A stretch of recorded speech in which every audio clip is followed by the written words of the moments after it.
আর মাত্র কয়েকটা মুহূর্তের অপেক্ষা, তারপরেই সিঙ্গুরে আসছেন প্রধানমন্ত্রী নরেন্দ্র মোদী। লাগাতার সেই ছবি দেখাচ্ছে রিপাবলিক বাংলাতে, একেবারে মাল্টি ক্যামেরায় বিভিন্ন প্রতিনিধিরা বিভিন্ন প্রান্তের ছবি দেখাচ্ছে। মূল মঞ্চ, দুটি মঞ্চ করা হয়েছে, একদিকে যেখান থেকে বেশ কিছু সরকারি প্রকল্পের উদ্বোধন এবং শিলান্যাস করবেন, পাশাপাশি যে প্রশাসনিক সভা সেখান থেকেও বেশ কিছু গুরুত্বপূর্ণ বার্তাও দেবেন প্রধানমন্ত্রী নরেন্দ্র মোদী।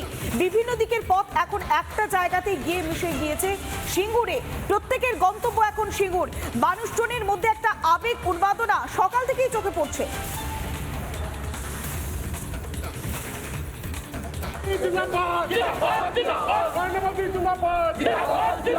সুশাসনের পক্ষে বিজেপি লড়ছে, লড়ছে, দুর্নীতির বিরুদ্ধে বিজেপি লড়ছে, লড়ছে, একই লড়াই, একই লড়াই, একই লড়াই, একই লড়াই।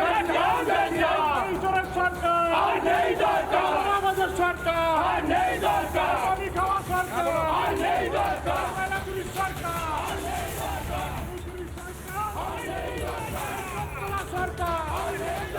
যে ছবি দেখাচ্ছি, মানুষজনের মধ্যে আবেগ উন্মাদনা, মাত্র কয়েকটা মুহূর্তের অপেক্ষা। কেননা সিঙ্গুর এমন একটা জায়গা যেখানে রাজনৈতিক পট পরিবর্তনের ক্ষেত্রে অনুঘটক হিসেবে কাজ করেছিল এই সিঙ্গুর।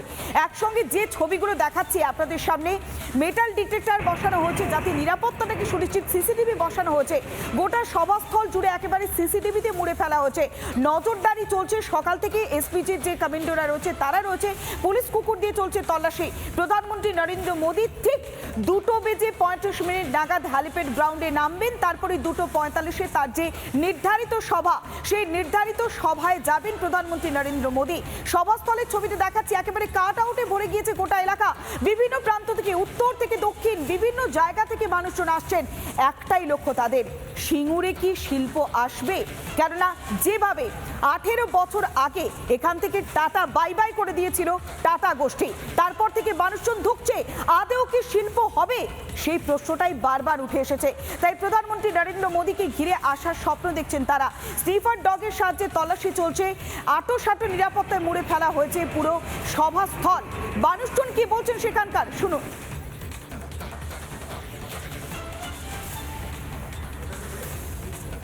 মোদিজি আসছেন শিল্প হওয়ার জন্যই মোদিজি আসছেন।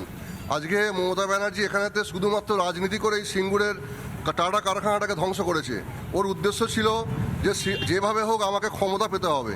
2011 সালে ক্ষমতা পাওয়ার পরে সমস্ত মানুষ দেখতে পাচ্ছে যে কিভাবে উনি ক্ষমতাকে অপব্যবহার করছে। শিল্প তো হয়নি, মাননীয়া জমিতে সর্ষে ছড়িয়ে সর্ষে ফুল দেখিয়ে গেছে, শিল্প হয়নি কোনো জায়গায়। রাজ্যে শিল্প চায় মানুষ, মোদিজি আসুক এই বাংলাকে শিল্পতে ভরে দিক। আমরা পরিবর্তন চাই, পরিবর্তন না হলে এই পশ্চিমবাংলা বাঁচবে না, একদম শেষের পথে হয়ে গেছে। আজকে মোদিজির এখানেতে যে কথা বলে যাবেন, ওই কথা বলে যাবার পরে পশ্চিমবাংলার পরিবর্তন 100% ঘটবে। একটাই ভরসা, 26-এ নির্বাচন, তৃণমূলের বিসর্জন।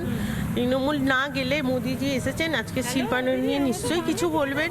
আমরা এটাই চাই যে আমাদের এই পশ্চিমবঙ্গে শিল্প হোক।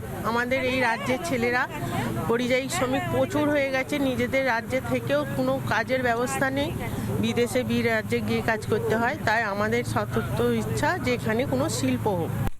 আমরা চাইছি যে আমাদের প্রধানমন্ত্রী আসছেন, আজকে উনি একটা বার্তা দেবেন।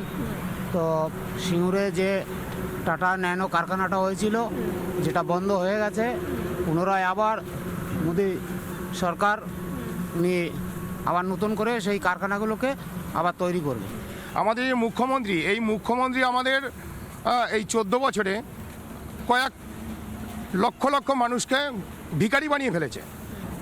টাকা দিয়ে সরিয়ে দিয়ে কিছুই লাভ হয়নি, কিন্তু এখন বাংলার মানুষ, এই সিঙ্গুরের মানুষ, আমাদের নরেন্দ্র মোদী আসছেন, ইনি যদি টাটা করে দেয় আমাদের এই সারা পশ্চিমবঙ্গের লোক এখানে বাঁচতে পারবে। শুনলেন তো, মানুষজন বলছেন যাতে পশ্চিমবঙ্গবাসী বাঁচতে পারে। যারা সভাস্থলে এসে পৌঁছে গিয়েছেন, প্রধানমন্ত্রী নরেন্দ্র মোদীর বার্তার জন্য অপেক্ষা করছেন, তারা একটাই কথা বলছেন, পরিবর্তন দরকার। তবেই এই বাংলায় শিল্প আসবে, তবেই এই বাংলায় স্ত্রী ফিরবে, তবেই এই বাংলায় কর্মসংস্থান হবে।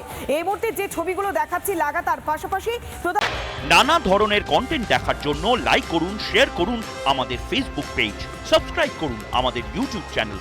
পাশাপাশি অন্যান্য ব্রেকিং নিউজের জন্য অবশ্যই চোখ রাখুন রিপাবলিক বাংলায়।